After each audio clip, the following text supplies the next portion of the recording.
नमस्कार साथियों, आज हम प्रवेश कर रहे हैं भगवत गीता के 5वें अध्याय में, जिसका नाम है कर्म संन्यास योग। इस अध्याय की शुरुआत होती है अर्जुन के एक सीधे सादे लेकिन बहुत गहरे सवाल से। वो पूछते हैं, हे केशव, आप कभी मुझे संन्यास का उपदेश देते हैं तो कभी कर्म योग का। अब आप ही कहें, इन दोनों में से श्रेष्ठ कौन है? ये प्रश्न सिर्फ अर्जुन का नहीं है, ये सवाल आज हर उस व्यक्ति का है जो दुनिया की जिम्मेदारियों में उलझा है लेकिन भीतर से शांति चाहता है। इस अध्याय में श्री कृष्ण हमें समझाते हैं कि सच्चा त्याग कर्म छोड़ने में नहीं है, बल्कि कर्म के फलों की आसक्ति छोड़ने में है। यह अध्याय हमें सिखाता है, कर्म करते हुए भी शांति पाई जा सकती है, जीवन जीते हुए भी मोक्ष प्राप्त किया जा सकता है, और सबसे कठिन परिस्थितियों में भी आत्मा स्वतंत्र रह सकती है। भगवत गीता का वो अध्याय जो न केवल संन्यास को परिभाषित करता है, बल्कि कर्म और त्याग के सबसे गहरे रहस्य को उजागर करता है। तो आइए समझते हैं श्री कृष्ण का ये गहरा संदेश, जहां श्री कृष्ण स्वयं हमें त्याग और कर्म के अद्भुत संगम की ओर ले चलते हैं। शुरू करते हैं अध्याय 5, कर्म संन्यास योग।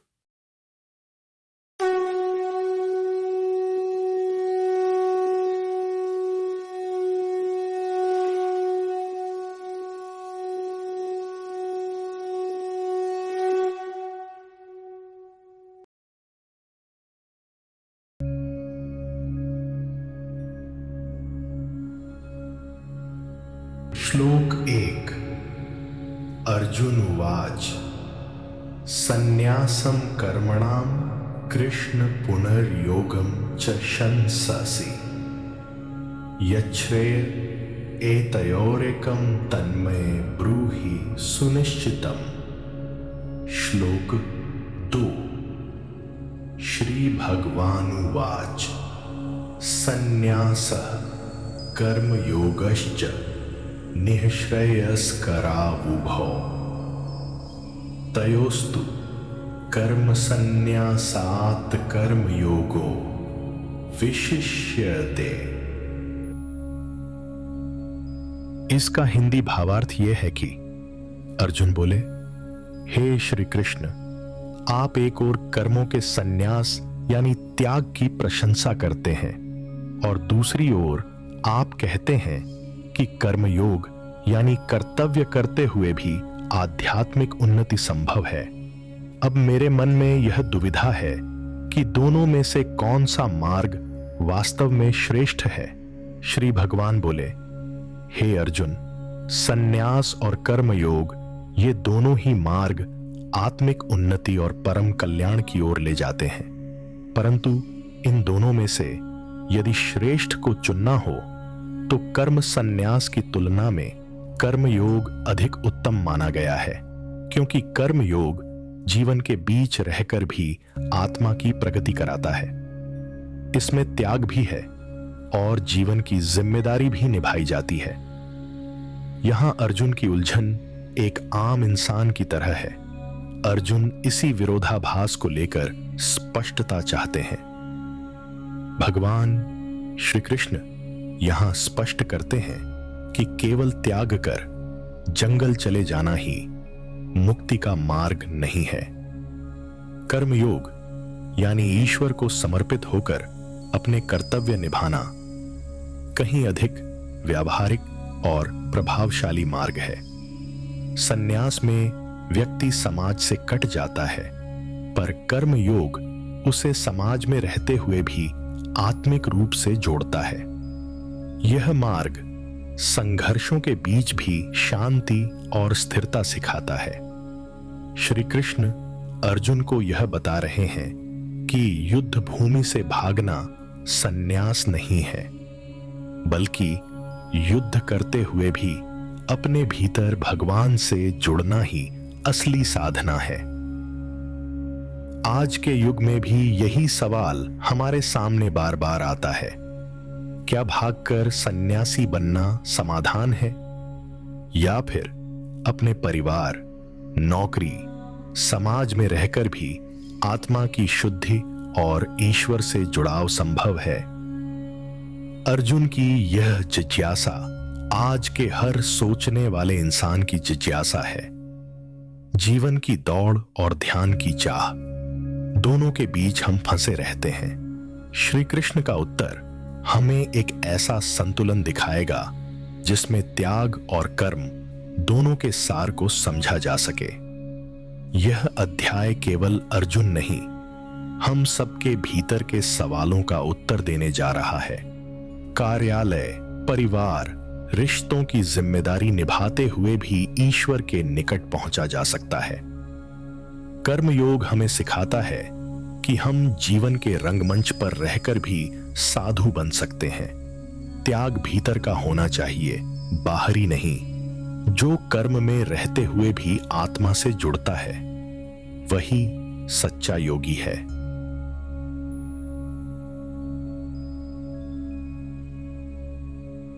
श्लोक 3। ज्ञेयः स नित्य संन्यासी यो न द्वेष्टि न कांक्षति निर्द्वंद्वो हि महाबाहो सुखम बंधात् प्रमुच्यते। श्लोक 4। सांख्य योगो पृथक बालाः प्रवदन्ति न पंडिताः एकं प्यास्थितः सम्यक् उभयोर्विन्दते फलम्। इसका हिंदी भावार्थ यह है कि वह व्यक्ति सच्चा और स्थायी सन्यासी है जो किसी से द्वेष नहीं करता और किसी वस्तु की कामना भी नहीं करता, जिसके भीतर कोई आकर्षण या विरक्ति नहीं है, न सुख का लोभ, न दुख का डर। हे महाबाहो अर्जुन, ऐसा व्यक्ति जो जीवन के द्वंद्वों से ऊपर उठ चुका है, वही वास्तव में सुखपूर्वक बंधनों से मुक्त हो जाता है। जो लोग ज्ञान और कर्म को एक दूसरे से अलग मानते हैं, वो वास्तव में अल्प बुद्धि होते हैं, ज्ञानी नहीं। सच्चे ज्ञानी समझते हैं कि ये दोनों रास्ते भीतर से एक ही लक्ष्य की ओर जाते हैं। अगर कोई एक मार्ग में भी पूरी निष्ठा और समझ से लगा रहे, तो वह दोनों मार्गों का फल प्राप्त कर लेता है। ज्ञान और कर्म ये विरोधी नहीं, एक दूसरे के पूरक हैं।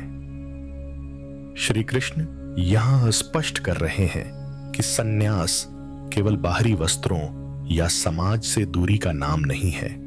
जिसका मन द्वेष, ईर्ष्या और इच्छाओं से मुक्त है, वही सच्चा सन्यासी है, जो न किसी को दोष देता है, न किसी से आस लगाए बैठा रहता है। वही व्यक्ति अपने भीतर की शांति को पा सकता है। यहां श्री कृष्ण अर्जुन को समझा रहे हैं कि चाहे तुम ज्ञान के मार्ग पर चलो या कर्म के, अगर भावना शुद्ध है और दृष्टिकोण सही है, तो दोनों मार्ग मोक्ष तक पहुंचाते हैं। एक भी मार्ग में अगर तुम स्थिर और ईमानदार हो, तो तुम्हें दोनों का लाभ मिलेगा। आज की भागती दुनिया में हम हर समय कुछ न कुछ चाहते रहते हैं, प्रमोशन, पैसा, प्रशंसा, और जब न मिले तो द्वेष करते हैं। श्री कृष्ण बता रहे हैं कि ऐसा मन कभी शांति नहीं पाएगा। जो व्यक्ति ना चाहने की कला सीख लेता है और किसी से द्वेष नहीं रखता, यही सच्ची आजादी है और यही भीतर का सन्यास। आज भी लोग सोचते हैं कि काम और ध्यान अलग हैं। जैसे ऑफिस में काम करना तो सांसारिक है और ध्यान योग या साधना आध्यात्मिक है। लेकिन श्री कृष्ण कहते हैं, ये दोनों चीजें अगर सही भावना और समझ से की जाएं, तो एक जैसी पवित्र होती हैं। अगर तुम अपने कर्मों में सजग हो, ईमानदार हो और उन्हें भगवान को अर्पित करते हो, तो वह भी ध्यान है, साधना है। और मोक्ष की ओर ले जाने वाला मार्ग है।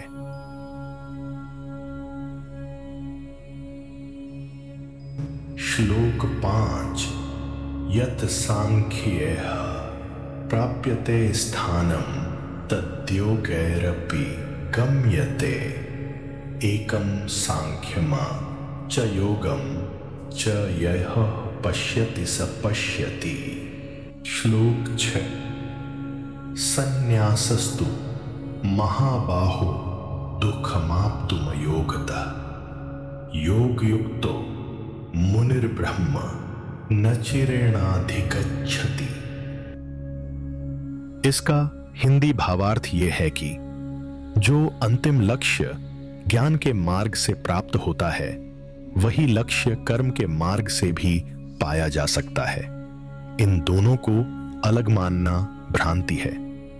जो व्यक्ति ज्ञान और कर्म को एक ही साधना के दो रूप मानकर देखता है वही वास्तव में सही दृष्टिकोण रखता है। ऐसा व्यक्ति ही वास्तविक ज्ञानी और दृष्टा कहलाता है। हे महाबाहु अर्जुन, केवल संन्यास लेकर बिना योग का अभ्यास किए मनुष्य को दुख और कठिनाइयों का ही सामना करना पड़ता है। लेकिन जो व्यक्ति कर्म योग में स्थित है वह जल्दी ही ब्रह्म को प्राप्त कर लेता है। सच्चा आत्मज्ञान केवल बाहरी त्याग से नहीं बल्कि कर्म में स्थित होकर आंतरिक एकाग्रता से मिलता है। श्री कृष्ण यहां यह स्पष्ट करते हैं कि जो व्यक्ति ज्ञान और कर्म दोनों मार्गों की एकता को समझता है वह आध्यात्मिक दृष्टि से परिपक्व होता है। ध्यान, कर्म और भक्ति ये रास्ते अलग लग सकते हैं पर मंजिल एक ही है। यहां भगवान स्पष्ट कर रहे हैं कि जो अपने कर्तव्यों में लगे रहकर भीतर से योगी बना रहता है वह जल्दी ब्रह्म के निकट पहुंच जाता है। आज भी लोग सोचते हैं कि केवल साधु या सन्यासी ही मोक्ष प्राप्त कर सकते हैं, जबकि श्री कृष्ण कहते हैं एक गृहस्थ, एक कर्म योगी भी उसी लक्ष्य तक पहुंच सकता है। ज्ञान और सेवा दोनों में आत्मा की एक ही खोज है, बस नजरिया सही होना चाहिए। आज की दुनिया में भी लोग समझते हैं कि काम छोड़ देना ही मुक्ति का रास्ता है, पर श्री कृष्ण कहते हैं कि केवल काम छोड़ देने से कुछ नहीं होगा। अगर तुम्हारा मन राग, द्वेष और वासनाओं से भरा है, सच्चा योग वही है जहां कर्म चलता रहे पर भीतर पूर्ण शांति और समर्पण हो। यही भीतर का योग तुम्हें ईश्वर तक पहुंचाएगा।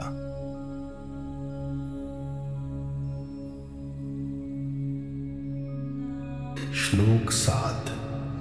योग युक्तो विशुद्धात्मा विजितात्मा जितेंद्रिय सर्वभूतात्म भूतात्मा कुर्वन्नपि न लिप्यते। श्लोक 8। नैव किंचित करोमीति युक्तो मन्येत तत्त्वविद् पश्यन् शृण्वन् स्पृशन् जिघ्रन् नश्न गच्छन् स्वपन् श्वसन्। इसका हिंदी भावार्थ यह है कि जो व्यक्ति योग युक्त है, यानी जिसका मन निरंतर ईश्वर में जुड़ा है, जिसका अंतकरण शुद्ध है और जिसने अपनी इंद्रियों को वश में कर लिया है, वह सभी प्राणियों में अपने ही आत्मा का अनुभव करता है। जो तत्व को जानता है, यानी जिसे आत्मा और शरीर का भेद समझ में आ गया है, वह यह मानता है कि मैं कुछ भी नहीं कर रहा हूं। वह देखता है, सुनता है, स्पर्श करता है, सूंघता है, खाता है, चलता है, सोता है, सांस लेता है, फिर भी भीतर से अकरता रहता है, क्योंकि उसे ज्ञात है कि ये सारे कार्य शरीर कर रहा है, आत्मा नहीं। ऐसा ज्ञानी कर्म में लिप्त होकर भी निष्कलंक रहता है। भगवान यहां बता रहे हैं कि सच्चा योगी कौन है। वह जो मन, इंद्रियां और आत्मा पर विजय पा चुका है, यानी जिसका जीवन संयम और आत्मनियंत्रण में है। उसे सब में ईश्वर और ईश्वर में सब दिखाई देता है। भगवान कह रहे हैं कि जो आत्मज्ञान प्राप्त कर चुका है वह ये नहीं सोचता कि मैं कर रहा हूं, बल्कि वह ये सोचता है कि मुझसे हो रहा है। ये सब शरीर की प्रक्रियाएं हैं। यह निष्काम भाव की उच्चतम स्थिति है। आज हम सोचते हैं कि शुद्धता बाहरी होती है, खान पान, कपड़े, पूजा पाठ, पर श्री कृष्ण कहते हैं कि असली पवित्रता आत्मा की है। जब तुम भीतर से हत संयमी और एकात्म हो जाते हो, तब तुम दुनिया के हर इंसान में अपने ही जैसे आत्मा को देख पाते हो। और फिर तुम चाहे ऑफिस में हो या परिवार में, तुम्हारे कर्म तुम्हें बांध नहीं सकते। आज जब हम कोई काम करते हैं तो मैंने किया का अहं जुड़ जाता है, पर ज्ञानी व्यक्ति जानता है कि शरीर एक यंत्र है। असल मैं तो केवल साक्षी है जो इन सब का अनुभव करता है। जब यह समझ आ जाए तो अहंकार गल जाता है, तनाव खत्म हो जाता है। तब जीवन में कर्म रहते हैं, पर कर्मों का बोझ नहीं।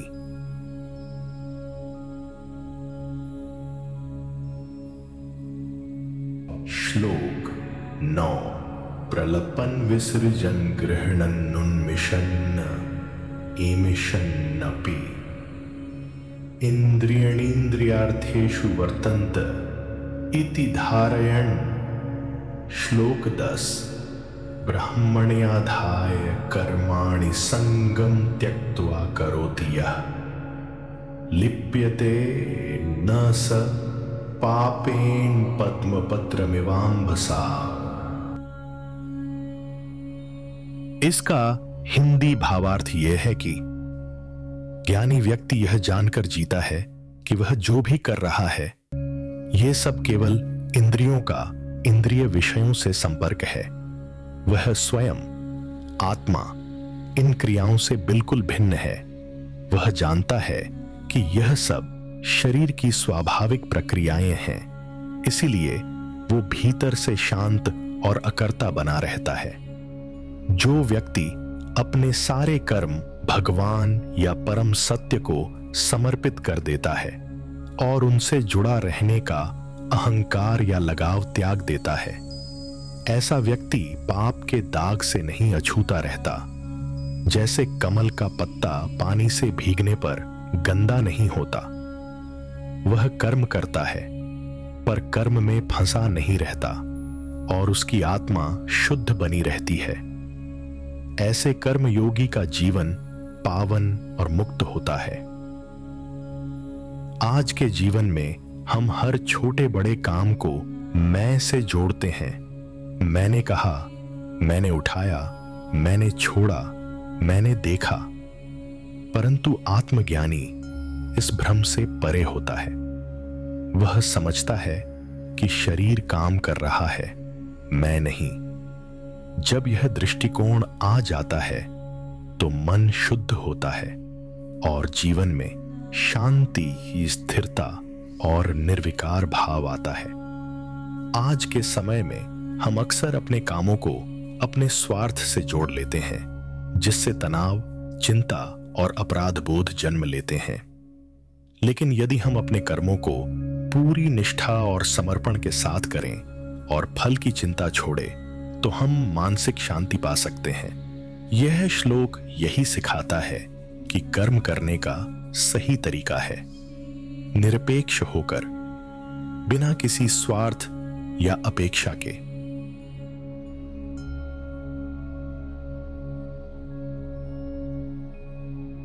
श्लोक 11। कायेन मनसा बुद्ध्या केवलैरिन्द्रियैरपि योगिनः कर्म कुर्वन्ति संगम त्यक्त्वात्मशुद्धये। श्लोक 12। युक्तः कर्म फलम त्यक्त्वा शांतिमप्नोति नैष्ठिकीम् अयुक्तः कामकारिण फले सक्तो निबध्यते। इसका हिंदी भावार्थ यह है कि योगीजन शरीर, मन, बुद्धि और केवल इंद्रियों के द्वारा कर्म करते हैं। वे कर्मों में आसक्ति नहीं रखते और सब कुछ आत्मशुद्धि के लिए करते हैं। इस प्रकार कर्म करते हुए भी वे स्वयं को कर्म के बंधन से मुक्त रखते हैं। उनका उद्देश्य केवल आत्मा की शुद्धि और उन्नति होता है, न कि सांसारिक फल। वे अपने कर्तव्य को ईश्वर अर्पण समझकर निस्वार्थ भाव से निभाते हैं। जो व्यक्ति योग युक्त है वह न कर्म के फल की चिंता करता है और न ही उसके पीछे दौड़ता है। वहीं जो व्यक्ति योग से रहित है वह कामनाओं के वश में रहकर कर्म करता है। फल की आसक्ति उसे बार बार मोह और बंधन में डालती है। इस श्लोक में श्री कृष्ण बताते हैं कि सच्चे योगी किसी प्रकार की आसक्ति नहीं रखते। वे जानते हैं कि कर्म केवल साधन है आत्मा की उन्नति का, न कि संसार में उलझने का। वे कर्मों को ईश्वर की सेवा मानकर करते हैं और फल की चिंता नहीं करते, इसलिए उनके कर्म उन्हें बंधन में नहीं डालते। इस श्लोक में श्री कृष्ण दो प्रकार के व्यक्तियों की तुलना करते हैं, एक योगी और दूसरा अयोग्य। योगी फल की अपेक्षा न रखते हुए केवल कर्म करता है, इसलिए अंत में शांति पाता है।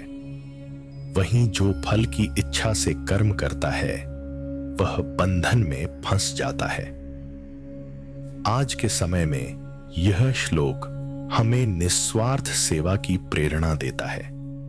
हम अपने काम को पूजा की तरह करें, चाहे वह नौकरी हो, परिवार का दायित्व हो या समाज सेवा। यह श्लोक हमें सिखाता है कि कैसे काम करते हुए भी हम भीतर से मुक्त और शांत रह सकते हैं।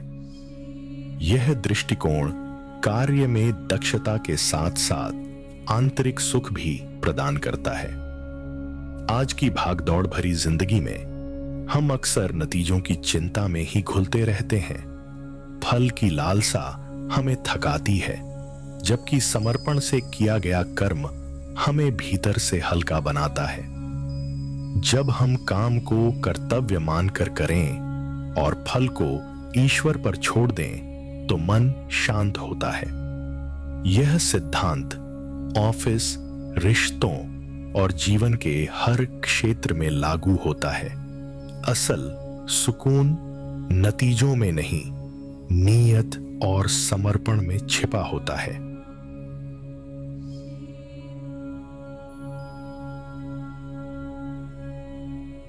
श्लोक 13। सर्वकर्माणि मनसा सन्न्यस्यास्ते सुखम वशी नवद्वारे पुरे देहि नैव कुर्वन्न कारयन्। इसका हिंदी भावार्थ यह है कि जो आत्मा अपने सारे कर्मों को मन से त्याग देता है, जो इंद्रियों को वश में रखता है, वह परम सुख में स्थित रहता है।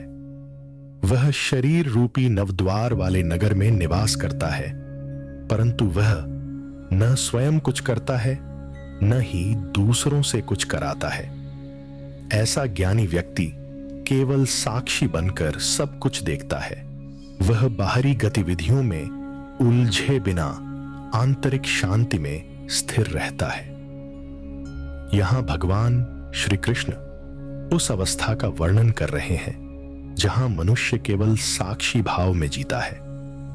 उसने अपने सारे कर्मों को मानसिक रूप से त्याग दिया है, यानी वह मैं करता हूं वाली भावना से मुक्त है। ऐसा व्यक्ति अपने शरीर, इंद्रियों और मन को संयमित करके शांतिपूर्वक जीता है। वह समझ चुका है कि आत्मा कुछ नहीं करती, सभी क्रियाएं प्रकृति द्वारा होती हैं। शरीर नवद्वार, 2 आंखें, 2 कान, 2 नासिका छिद्र, मुंह, मल द्वार, मूत्र द्वार वाला एक नगर है और आत्मा उसमें वासी है, जो करता नहीं, केवल देखता है। आज के समय में जहां हर व्यक्ति मैं ही सब कुछ कर रहा हूं की भावना में डूबा है, यह श्लोक आत्मा और कर्तापन की सच्चाई को उजागर करता है। जब हम यह समझ जाते हैं कि हम केवल साधन हैं, कर्ता नहीं, तब हमारे जीवन से तनाव, अहंकार और थकावट दूर हो जाती है। यह समझ हमें साक्षी भाव में जीना सिखाती है, शांति और स्थिरता के साथ। मानव शरीर एक मशीन है, पर आत्मा उसका साक्षी चालक है, निरपेक्ष और शुद्ध।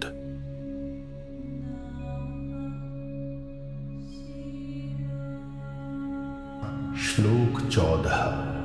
न कर्तृत्वं न कर्माणि लोकस्य सृजति प्रभु, न कर्मफल संयोगम स्वभावस्तु प्रवर्तते। श्लोक 15। नादत्ते कस्यचित् पापं न चैव सुकृतं विभु, अज्ञानेनावृतं ज्ञानं तेन मुह्यन्ति जन्तवः। इसका हिंदी भावार्थ यह है कि परमात्मा न तो किसी को कर्ता बनाता है, न ही वह किसी से कर्म कराता है और न ही कर्मों के फल से जोड़ता है। यह उसका जन्मजात स्वाभाविक गुण है जो उसे कर्म के लिए प्रेरित करता है। भगवान तो केवल साक्षी हैं, वे न किसी से कुछ करवाते हैं, न ही बंधन में डालते हैं। परमात्मा न किसी के पाप को स्वीकार करता है, न ही पुण्य को। वह न किसी को दोषी मानता है, न किसी को विशेष सम्मान देता है। इस अज्ञान के कारण ही वे भ्रम में पड़ते हैं। वे यह नहीं समझ पाते कि उनके कर्मों की वास्तविक प्रेरणा क्या है।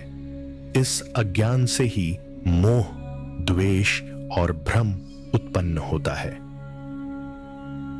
श्री कृष्ण यहां स्पष्ट कर रहे हैं कि भगवान सबके कर्ता नहीं हैं।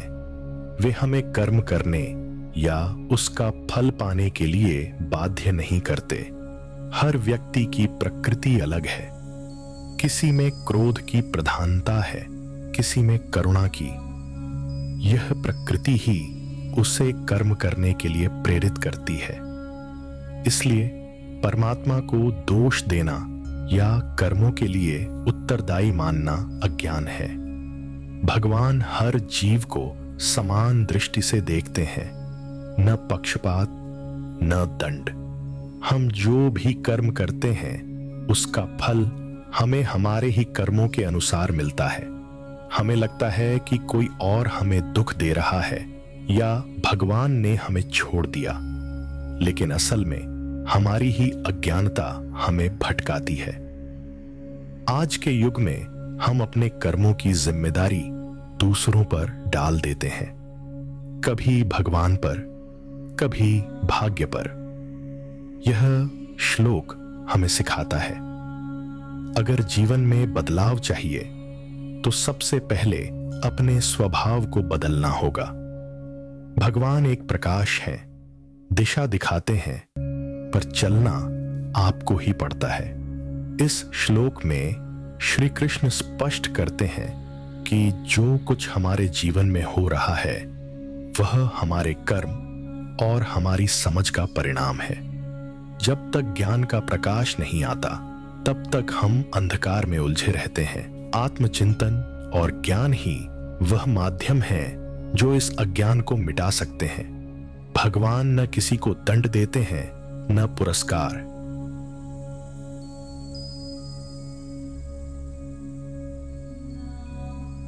श्लोक 16।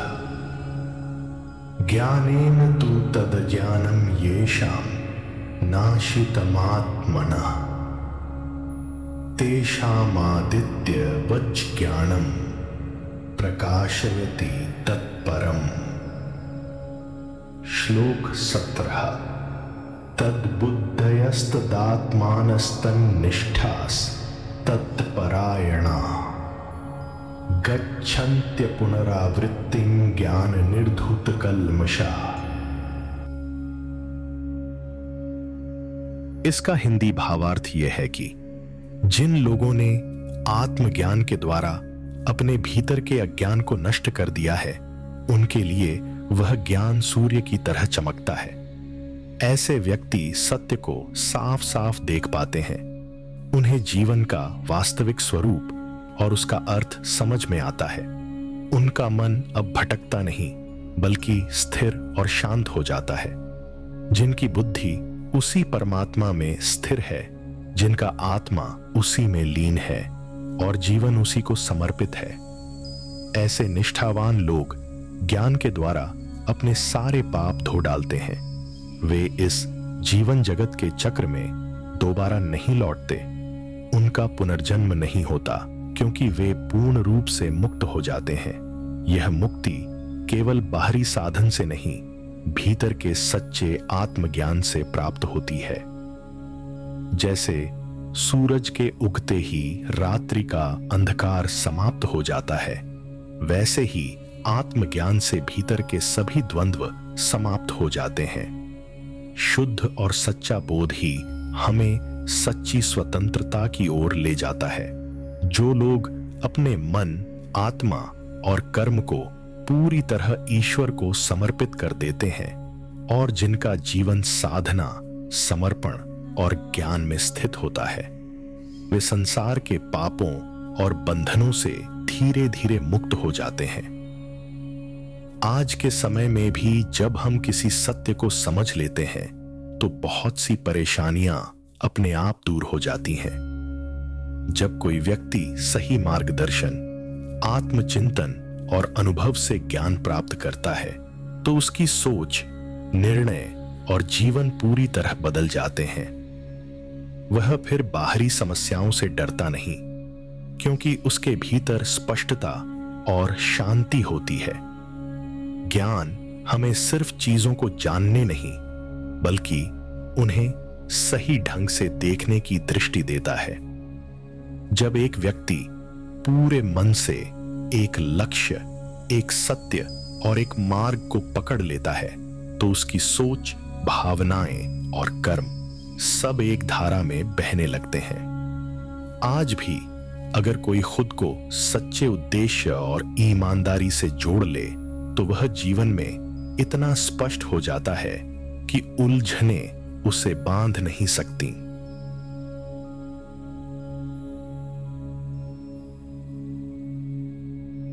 श्लोक 18।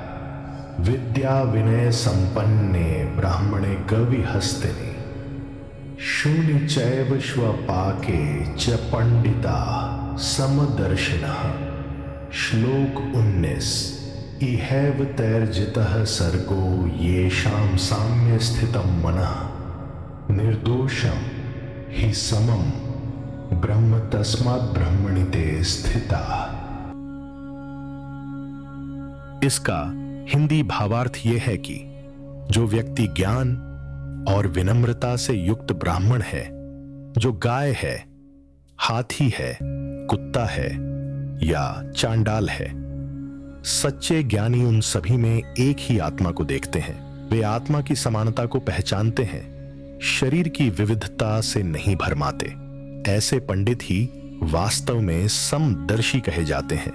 जिनके मन में सबके प्रति समानता की भावना स्थिर हो गई है, उन्होंने इसी जीवन में जन्म मरण के चक्र को जीत लिया है। क्योंकि परमात्मा निर्दोष और सब में समान रूप से स्थित है। जो इस सत्य को पहचानते हैं, वे वास्तव में ब्रह्म में स्थित होते हैं। ऐसे लोग आत्मा के स्तर पर संभव से जुड़े होते हैं। उनकी दृष्टि भेद नहीं देखती। वे आत्मज्ञान से पूर्ण होते हैं। भगवान कहते हैं कि जो ज्ञानी होता है वह हर जीव में परमात्मा को देखता है। सब एक ही चेतना के अंश हैं। यही है सच्चे ज्ञान की पहचान, समदृष्टि और आत्मा में एकता की अनुभूति। ज्ञानी का व्यवहार हर किसी के प्रति समान होता है। भगवान बता रहे हैं कि जो व्यक्ति सबको समान देखता है वह इस संसार के मोह और जन्म मरण के बंधन से ऊपर उठ चुका है। ऐसे संतुलित और समदर्शी लोग ही वास्तव में आत्म साक्षात्कारी होते हैं। वे ब्रह्म की स्थिति को इसी जीवन में प्राप्त कर लेते हैं। आज के समाज में हम लोग अक्सर जाति, रूप, पैसा और शिक्षा से लोगों को आंकते हैं, लेकिन एक सच्चा ज्ञानी वह होता है जो हर इंसान में बराबरी देखता है। चाहे कोई अमीर हो या गरीब, पढ़ा लिखा हो या अनपढ़, सभी आत्मा के स्तर पर एक हैं। यदि हम भी यह दृष्टिकोण अपनाएं तो समाज में भेदभाव मिट सकता है। अगर हम आज के समय में देखें तो समाज में असमानता, पक्षपात और पूर्वग्रह बहुत हैं। लेकिन जो व्यक्ति सबको बराबर समझता है, धर्म, जाति, लिंग या वर्ग से ऊपर उठकर, वह सच्चे अर्थों में जागरूक आत्मा है। वह दुनिया के झूठे भेदों से परे शुद्ध चेतना की दृष्टि से जीता है। ऐसे व्यक्ति को संसार के तनाव, द्वेष और ईर्ष्या नहीं छू पाते। समभाव से जीवन जीना ही मोक्ष का पहला कदम है।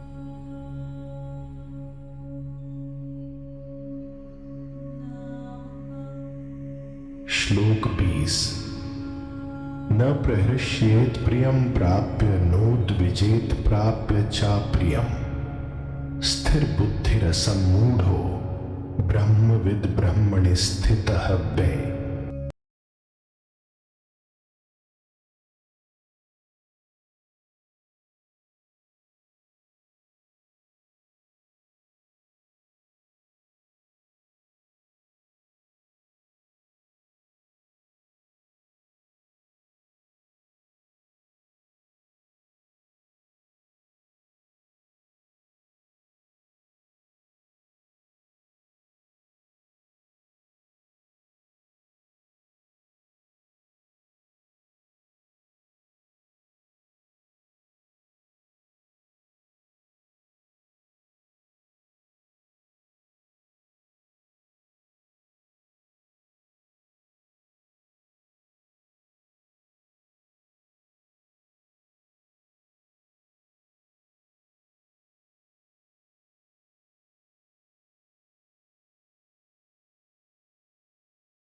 श्लोक 21।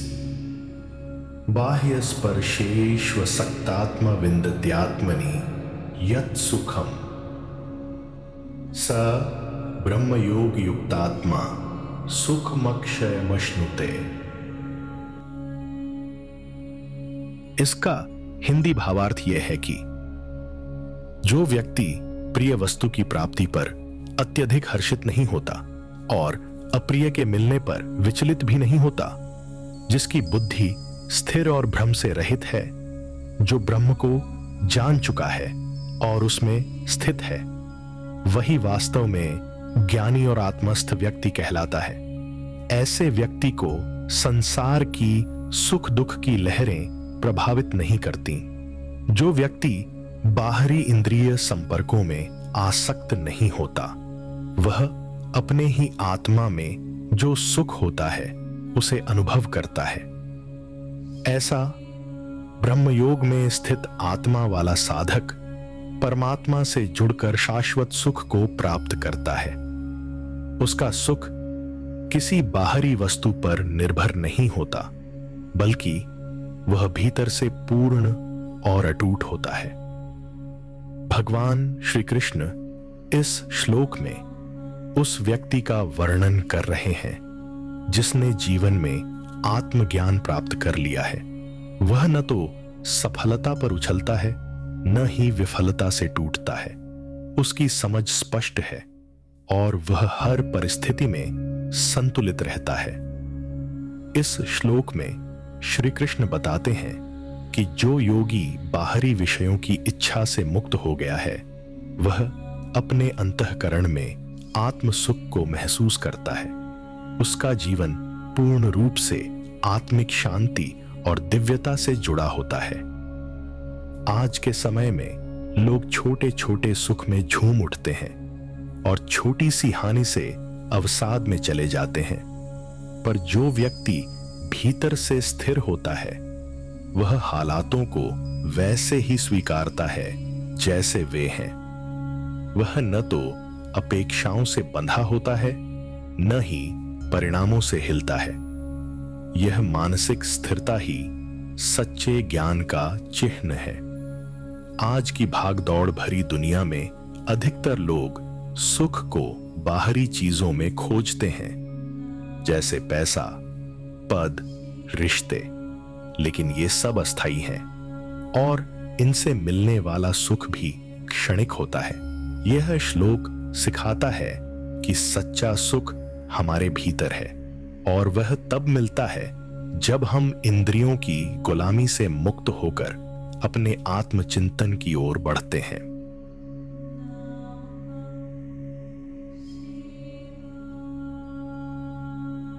श्लोक 22।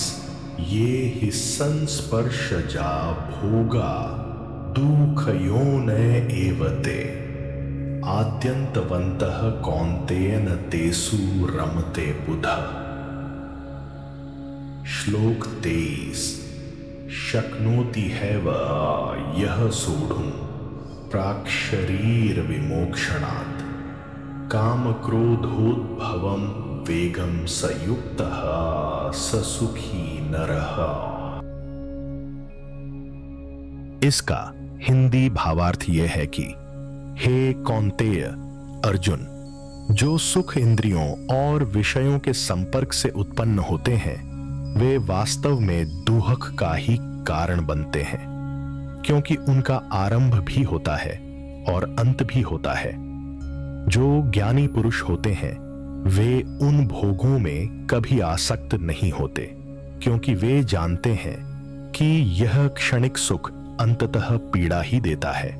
जो मनुष्य इस शरीर के त्याग से पहले ही कामना और क्रोध से उत्पन्न वेग को सहन कर सकता है, वही सच्चा योगी और सुखी मनुष्य है।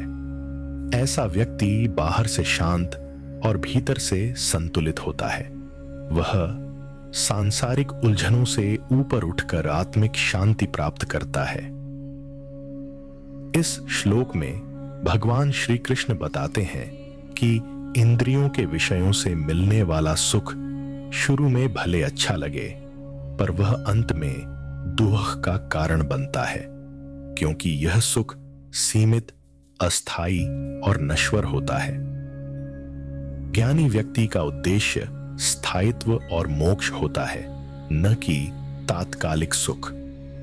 इस श्लोक में भगवान कहते हैं कि जो व्यक्ति जीवन रहते हुए ही काम और क्रोध जैसे तीव्र मानसिक भावों को दबाने या नष्ट करने की बजाय सहन कर सकता है, अर्थात उन पर नियंत्रण रख सकता है, वही असली साधक है, क्योंकि क्रोध और वासना दोनों ही जीवन को अस्थिर बनाते हैं।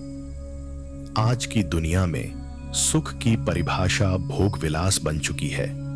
नई चीजें, स्वादिष्ट भोजन, मनोरंजन, लेकिन यह सब कुछ समय के लिए ही आनंद देता है, फिर वही चीज बोरियत या नुकसान का कारण बन जाती है, जैसे अधिक खाना, टीवी या व्यसन।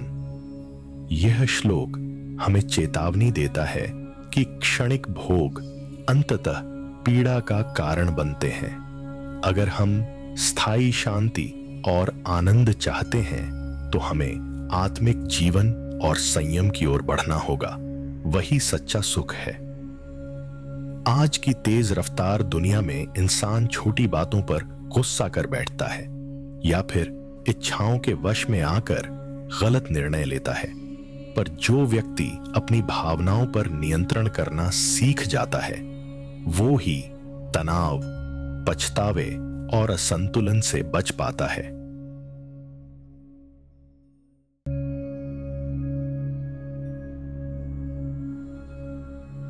श्लोक 24। योऽन्तः सुखो अन्तरारामस्तथान्तर्ज्योतिरेव यः स योगी ब्रह्मनिर्वाणं ब्रह्मभूतोऽधिगच्छति।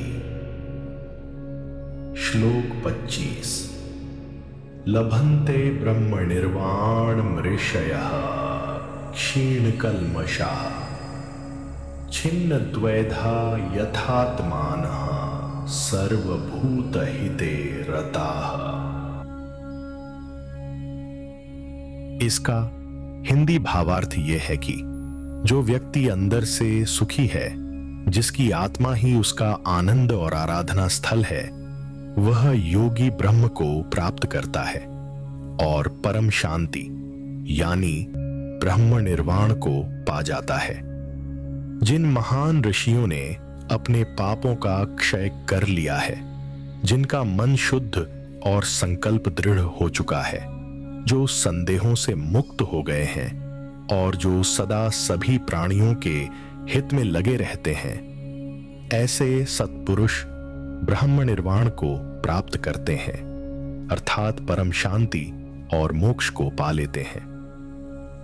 इस श्लोक में भगवान योगी की पहचान बता रहे हैं। वह योगी जो बाहरी दुनिया में कम और अपने भीतर में अधिक रमा रहता है, वह ब्रह्म से एकाकार हो जाता है। ऐसा योगी आत्मा और परमात्मा में कोई भेद नहीं मानता। भगवान यहां सच्चे योगियों का चित्र खींचते हैं। वो योगी जो अपने पाप, दोष और द्वेष को छोड़ चुका है, जो भीतर से निर्मल हो गया है और जिसका जीवन सिर्फ आत्मसंयम नहीं बल्कि सेवा के लिए समर्पित है, वही व्यक्ति वास्तव में ब्रह्म को जानता है। उसके लिए मोक्ष कोई कल्पना नहीं, अनुभव बन जाता है। जो व्यक्ति आत्मचिंतन करता है, अकेले में भी संतुलित रहता है, वह भीड़ में भी अकेला नहीं होता और अकेले में भी खाली नहीं होता। भीतर की रोशनी को जिसने पकड़ लिया, वो कभी जीवन की अंधेरी गलियों में भटकता नहीं। आज अगर कोई सच्चा सुख चाहता है तो केवल अपने लिए जीना पर्याप्त नहीं। जो व्यक्ति दूसरों के कल्याण में खुश रहता है, जो बिना स्वार्थ के समाज और प्रकृति की सेवा करता है, उसे ही जीवन की असली पूर्णता मिलती है।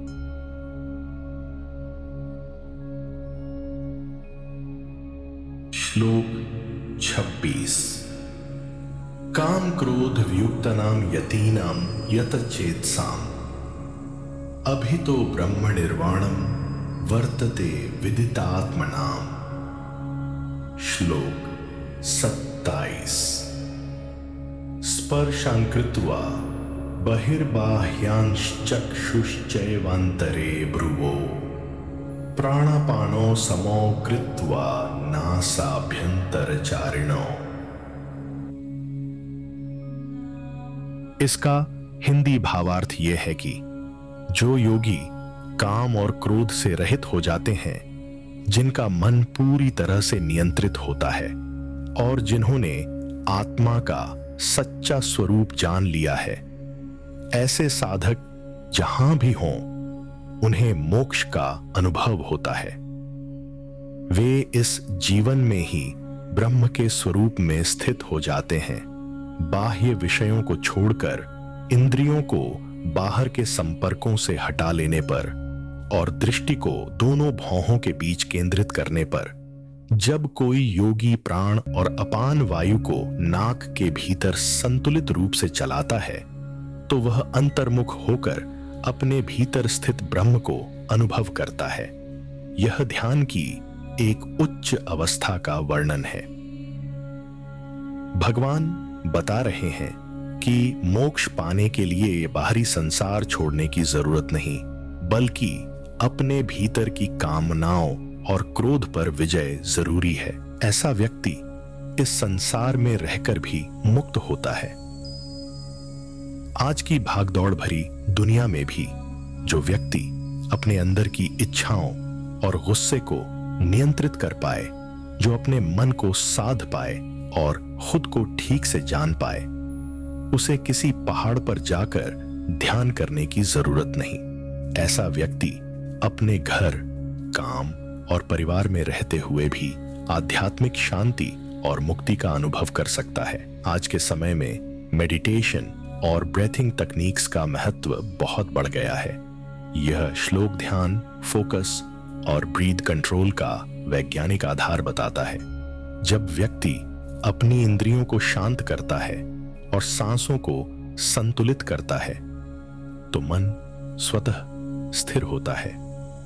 यही योग का विज्ञान है जिसे आधुनिक दुनिया भी अपना रही है।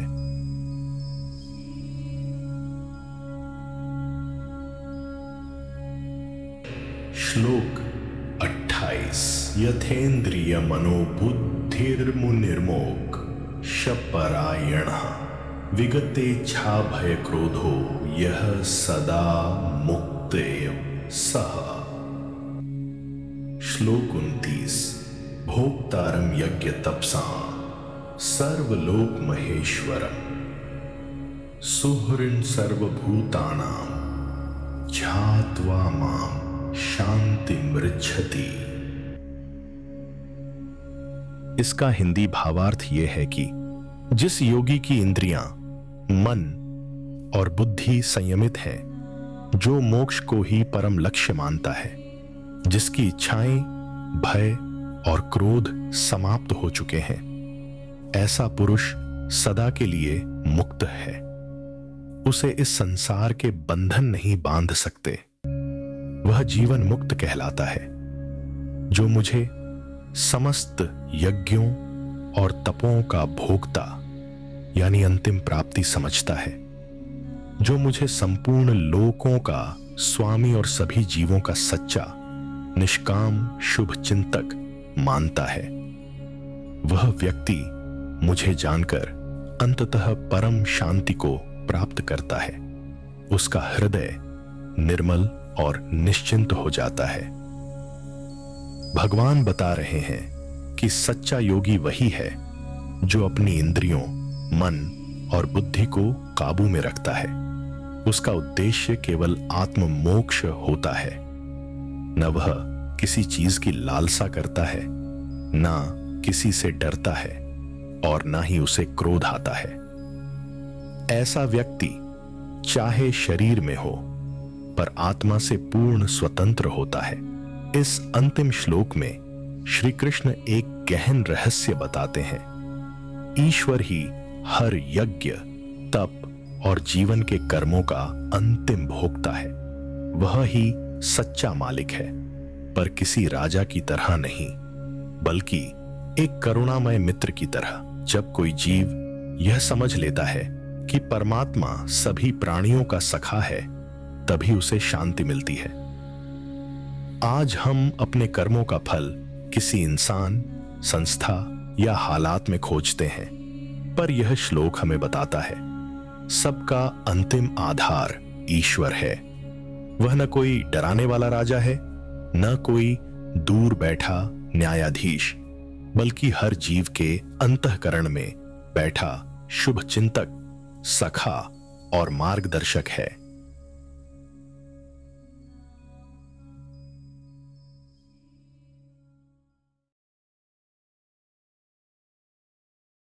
साथियों, भगवद गीता के 5वें अध्याय में आज हमने वो रहस्य जाना जो जीवन भर की उलझनों को सुलझा सकता है।